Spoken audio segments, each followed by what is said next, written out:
ان حضرات کو دو قسموں میں تقسیم کیا جاتا ہے: اولیاء ظاہرین اور اولیاء مستورین۔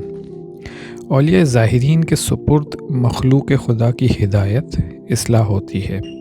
یہ لوگ مخلوق خدا کی ہدایت اور اصلاح کے لیے اپنی زندگیاں وقف کر دیتے ہیں اور اپنے فرائض سے کبھی غافل نہیں ہوتے۔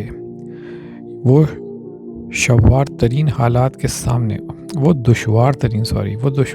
حالات کے سامنے بھی اپنے کام میں معمور رہتے ہیں۔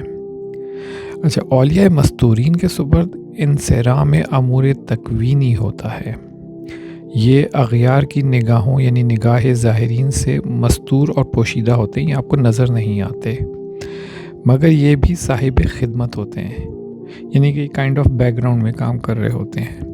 انہیں اپنے انصراحی امور کی سر انجام دہی کے سلسلے میں اظہار کی ضرورت نہیں ہوتی۔ انہیں اصطلاح صوفیہ میں رجال الغیب اور مردان غیب کہا جاتا ہے۔ ان میں سے ایسے لوگ بھی ہوتے ہیں جو انبیاء علیہ السلام کی اتباع میں ان کے قدم بقدم چل کر عالم شہادت تک رسائی حاصل کرتے ہیں اور مستوی الرحمن کا مقام پاتے ہیں۔ وہ نہ تو پہچانے جا سکتے ہیں اور نہ ہی ان کے وصف بیان کیے جاتے ہیں، حالانکہ وہ عام انسانی شکل میں رہتے ہیں اور عام انسانوں میں صبح شام مصروف کار رہتے ہیں۔